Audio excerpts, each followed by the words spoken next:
February 1258. A man walks through his own treasury.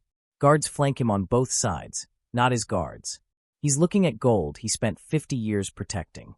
Gold that bought silks, paid scholars, filled vaults.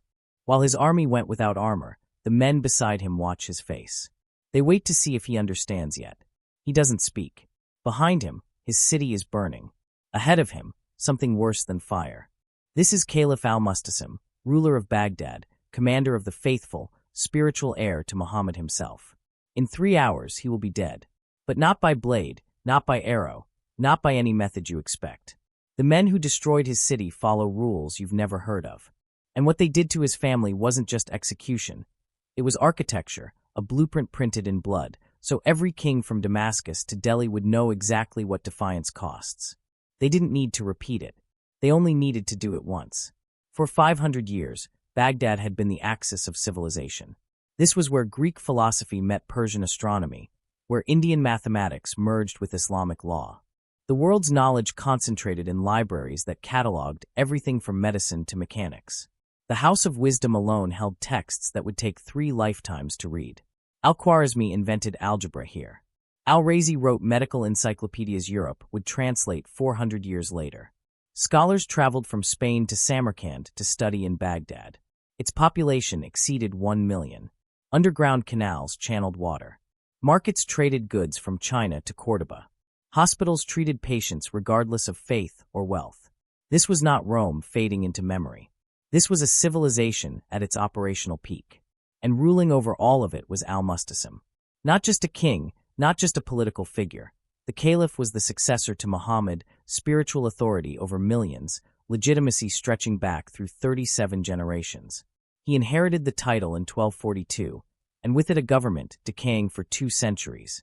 The Abbasid Caliphate still spoke with religious authority, but its armies were mercenaries, its governors semi-independent, its treasury full but rarely spent on defense. Baghdad had survived internal weakness before, civil wars, rival caliphs, empires rising and falling around it, while scholars wrote and markets traded. So when reports arrived of horsemen in the east, horsemen who erased the Kutluf Empire, depopulated Persian cities, ignored rivers and mountains, and negotiated no borders, Baghdad took note and did nothing. The Mongols weren't an army. They were a mechanism, refined over 50 years of warfare across frozen steppe, desert, and mountains. When Genghis Khan died in 1227, he left behind not just territory, but a replicable military system. His grandson Hulagu Khan was tasked with carrying it west. In 1253, the Mongol Kurultai assigned Hulagu a specific objective: secure submission from every state between Mongolia and the Mediterranean. Not just defeat, but compliance. Cities that submitted retained autonomy. Leaders stayed in power. People lived. Cities that resisted stopped existing. Every target received the same procedure. Messengers arrived, presented terms in writing. Submit, send tribute, provide hostages, accept Mongol governance. Compliance meant survival. Refusal triggered nothing immediate. Weeks passed. Maybe months. The city continued its routine. Defenders began to think the Mongols were bluffing. Then the horizon filled with horsemen. Not chaos. Not scattered. Cavalry moved in coordinated patterns. Siege engines arrived on wagons. The army did not attack. It surrounded completely.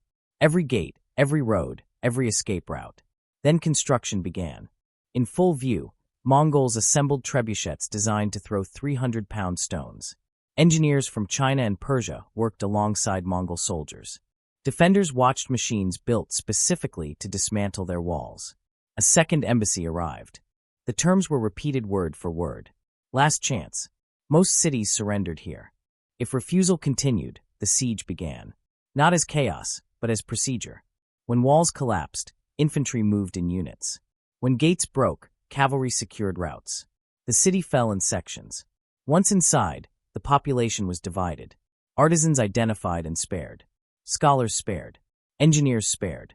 Everyone else gathered outside. What happened next was documented. It wasn't random violence.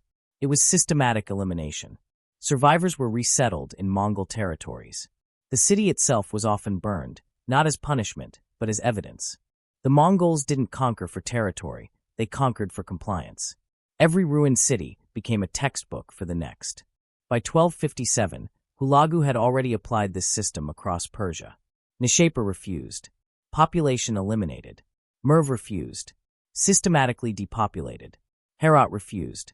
Reduced to ruins. Refusal carried consequences that echoed across generations. And now Hulagu turned toward the greatest city between Persia and Egypt, Baghdad. In September 1257, Hulagu sent envoys to Baghdad. 3 riders, a single letter. You have seen what has befallen the cities of Persia. You know the cost of refusal. Present yourself at our camp. Submit to the authority of the great Khan. Dismantle your fortifications. Send your sons as hostages. Do this, and your city will be spared. Refuse, and you will learn what the others learned. The letter arrived at the caliph's court on a Thursday. By Friday, debate had begun. Caliph al-Mustasim convened his advisors. The room divided immediately. His vizier, Ibn al-Alami, urged immediate compliance. He laid out the evidence. The Khwarezmian Empire had fielded 400,000 soldiers. They had fortified cities, mountain strongholds. All gone. Nishapur had walls 30 feet thick. Merv had been called the city the world depends on. All erased. These are not raiders, Ibn al-Alami said. This is a military system, refined across 50 years of continuous warfare. We cannot fight them. We can only survive. Submit, pay tribute, open Baghdad's gates. The head of Baghdad's army disagreed. The Mongols were horsemen, steppe cavalry. They excelled in open terrain. Baghdad's walls had never been breached. They had no experience with siege warfare against prepared defenses. They were far from their supply base. They cannot maintain a siege in hostile territory. A third faction invoked theology. Baghdad was the seat of the caliphate, the center of Islamic civilization. God would not allow pagans to destroy the house of the prophet, they argued. Al-Mustasim listened.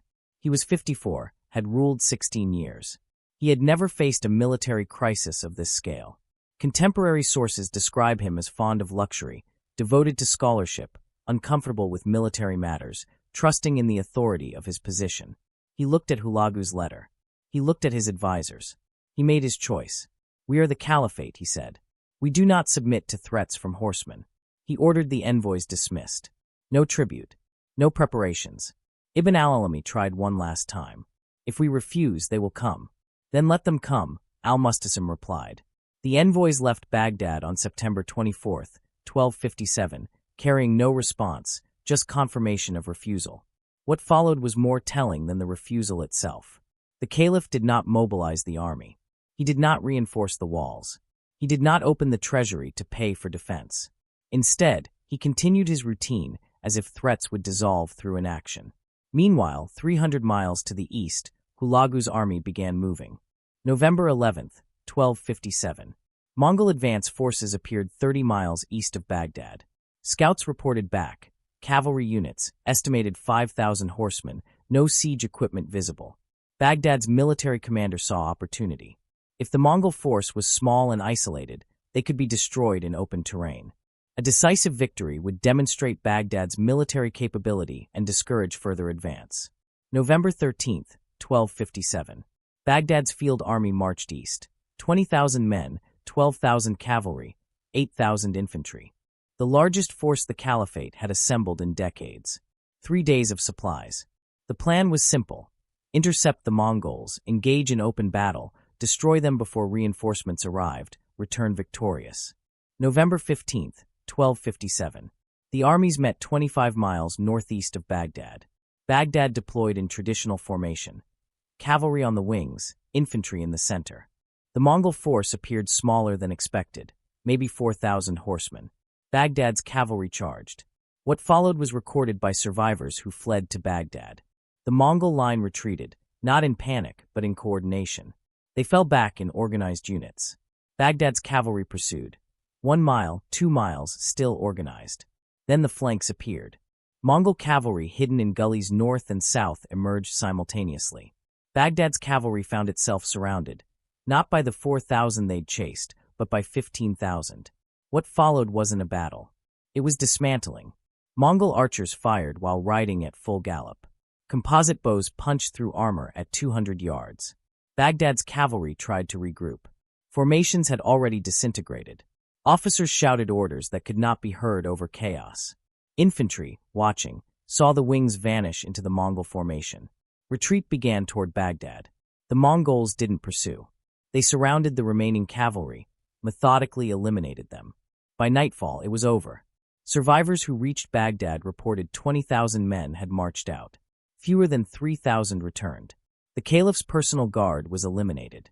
Cavalry mercenaries destroyed. Baghdad's field army no longer existed. Not routed, not scattered, erased. When survivors reported back to the court, the nature of the situation changed. Baghdad's routine, its authority, its sense of security, everything depended on a military force that no longer existed.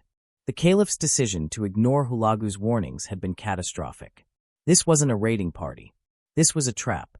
The Mongols had used a small detachment to draw Baghdad's army into the open and eliminated it with precision. By December, the main Mongol force appeared on the horizon.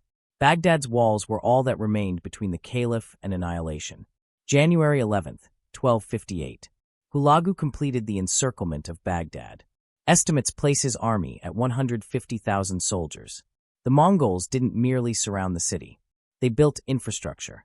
Fortified camps at every gate. Guard rotations scheduled. Supply lines stretched hundreds of miles back to Persia. Escape became impossible. The Mongols began assembling siege engines in full view of Baghdad's defenders. Chinese engineers worked alongside Mongol soldiers. Trebuchets were constructed with geometric precision, designed to hurl massive stones at calculated angles. Baghdad's defenders watched day after day, able to calculate exactly how these machines would impact their walls. January 17th, Hulagu sent another embassy. The tone had changed. The time for full submission has passed. You may yet preserve your life. Open the gates. Present yourself. Order your garrison to disarm. Do this within 3 days, and the population will be spared. The caliph convened his remaining advisors. Ibn al-Alami urged compliance. We have no field army. No allies are coming. We cannot withstand the forces outside our walls. Religious scholars invoked divine protection. Al-Mustasim hesitated. 3 days passed. No reply was sent. January 29th. At dawn, the trebuchets began firing. Not randomly, not for intimidation, but systematically. Mongol engineers had spent 2 weeks calculating wall thickness, weak points, optimal impact angles. Stones struck the same sections repeatedly, creating microfractures in stonework that had stood for 5 centuries. The bombardment continued for 8 hours, then stopped. Overnight, the weakened sections settled further. February 1st. The bombardment resumed. By afternoon, cracks were visible inside the city. By evening, the eastern wall began to crumble. February 5th. The eastern wall collapsed. A 90-foot section simply disintegrated. Mongol infantry advanced, not charging, but walking in formation. They entered Baghdad block by block, establishing perimeters as they moved. Remaining defenders tried to hold the breach, but they were outnumbered, outmaneuvered, outfought. By nightfall, the Mongols controlled the eastern quarter. February 10th. The caliph sent an envoy to Hulagu. I will surrender personally. I will open the gates. I will order my garrison to disarm. Spare the city. Hulagu's reply arrived within hours. Present yourself at my camp tomorrow, alone. February 13th. The caliph walked out of Baghdad, not alone. He brought 3,000 members of his court, sons, ministers, scholars, generals. They passed through the city gates unarmed, flanked silently by Mongol soldiers. No insults. No attacks. Observation only. Hulagu received the caliph in his command tent. His first question was practical. Where is your treasury? The caliph hesitated. We are prepared to offer tribute. Where is it? The caliph provided directions. Hulagu sent soldiers to verify. 3 hours later, the vault was opened. Gold ingots, silver coins, countless chests, jewels accumulated over generations, silks enough to clothe an army. Hulagu ordered everything documented. Then he brought the caliph back into Baghdad. Through streets now under Mongol control, past smoldering buildings, to the treasury. The doors opened. Hulagu walked him through room by room, vault by vault. They didn't speak, but the question was clear. Why was this wealth left while your walls crumbled? Why were your coins locked away while your soldiers went unpaid? While your city prepared for nothing? What followed is reported differently across sources. Persian historian Rashid al-Din writes that Hulagu ordered the caliph to eat his gold, to consume the wealth he had valued more than his people's survival. Whether this literally occurred is debated. What is documented is what came next. The Mongols followed Tangist spiritual beliefs. One core taboo: royal blood must not touch the ground. Spilling it directly created cosmic imbalance. A method was required. The caliph was wrapped tightly in a carpet, arms bound, legs immobilized, laid on the ground outside the treasury. Horses were brought forward. They did not trample randomly. They were led slowly, deliberately across the wrapped figure. The weight crushed the body inside. No blade was drawn. No executioner announced judgment. No formal proclamation was made. When it ended, the caliph was dead. No blood touched the earth. The taboo was satisfied. But something else was created. A method that would be discussed in every court from Anatolia to Delhi. A death that carried meaning beyond mere execution. His sons were separated from the court group. All of them. Contemporary sources report they were executed the same day. Baghdad's line of succession ended. The caliphate's authority collapsed. The city, a jewel of civilization for 5 centuries, had fallen. Knowledge, markets, libraries, and scholars scattered, enslaved, or executed. Hulagu had not merely conquered Baghdad. He had demonstrated the system. A process so complete, so calculated, that every ruler from Damascus to Delhi would know what defiance cost. One city, methodically destroyed. One army, obliterated. One caliph, erased without spilling a drop of blood on the ground. By February 1258, Baghdad was no longer the heart of an empire. It was a warning, a blueprint, a lesson written in fire, blood, and calculated terror. The Mongol Empire's message was clear: resistance had a cost. Compliance preserved life, refusal ensured oblivion. And that lesson would echo for generations. Some accounts say the caliph's sons were wrapped and crushed like their father. Others suggest they were executed out of sight. What does not vary: all died.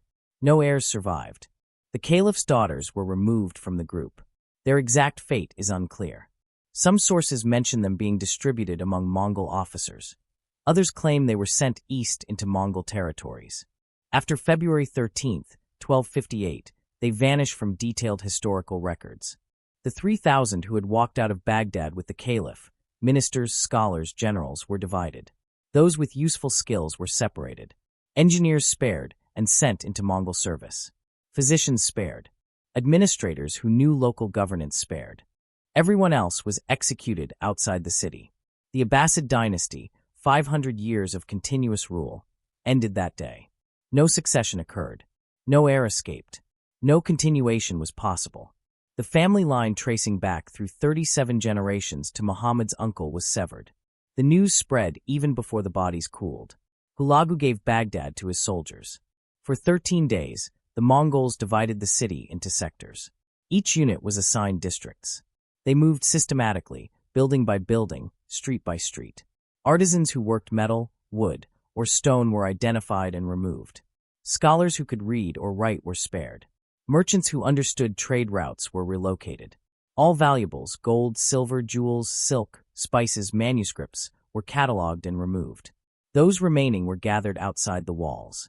The elimination was methodical. Death toll estimates vary. Contemporary sources claim 200,000 to 1 million. Modern historians suggest 90,000 to 200,000. The scale is undeniable. After the population was dealt with, the city itself was addressed. The House of Wisdom burned. Manuscripts were thrown into the Tigris until the river ran black with ink. The Grand Mosque was partially demolished. The caliph's palace razed. Canals deliberately damaged. This was not random destruction. It was deliberate, ensuring Baghdad could not quickly recover. On February 20th, Hulagu ordered his army to withdraw. They left behind a city with entire neighborhoods erased, infrastructure crippled, a population reduced by at least half. But they also left something else: witnesses. Survivors who could tell others what they had seen. The Mongols didn't want Baghdad erased from memory. They wanted it remembered.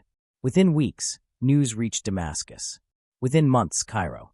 Within a year, every court from Anatolia to India knew not only that Baghdad had fallen, but how, and what had happened to the man who believed himself untouchable. After February 1258, the Islamic world changed. Cities that had prepared to resist now reversed course. Damascus opened its gates before the Mongols arrived. Aleppo sent tribute and hostages preemptively. Smaller emirates across Syria and Iraq submitted without seeing a single Mongol soldier. Baghdad's destruction was not just an event, it was a demonstration. Rulers recalculated: resist and face siege you cannot win, watch your city burn, die wrapped in a carpet, and see your family erased. Submit, retain position, pay tribute, survive. The equation was clear. The Mongol expansion finally stopped at the Battle of Ain Jalut in 1260. The Mamluks, a military state based in Egypt, defeated a Mongol army in open combat. But even the Mamluks had learned from Baghdad. They didn't rely on walls. They didn't trust sacred authority. They built their society around one purpose: creating a military force capable of stopping the Mongols in the field. They studied the Mongol system, adapted its principles, prepared specifically for confrontation. They understood what Baghdad hadn't. The Mongols were not raiders you could wait out. They were a system you had to match. Baghdad survived as a city. People returned. Markets reopened. Trade resumed. But it never recovered its position as the center of the Islamic world. The House of Wisdom was never rebuilt. Collected knowledge never reassembled. Scholars who died were never replaced. But something else persisted: the memory of what defiance cost. Long after Hulagu's death, long after the Mongol Empire fragmented, long after the steppe horses fell silent, the shape of Baghdad's fall remained. Preserved in chronicles circulated across continents. Repeated in courts whenever advisors debated resistance. Calculated in every throne room considering defiance. Titles cannot negotiate with tactics. Tradition cannot stop siege engines. Sacred authority cannot deflect arrows. When systems collide, the one that adapts survives. The one that doesn't becomes a case study. Some case studies echo for centuries. The Mongols didn't need to destroy Baghdad entirely. They needed everyone else to know they could and would. And exactly what would happen to rulers who believed their position made them immune. That message outlasted the empire that sent it. Because what happened in February 1258 wasn't merely military action. It was communication, written in smoke and stone and carpet-wrapped bodies.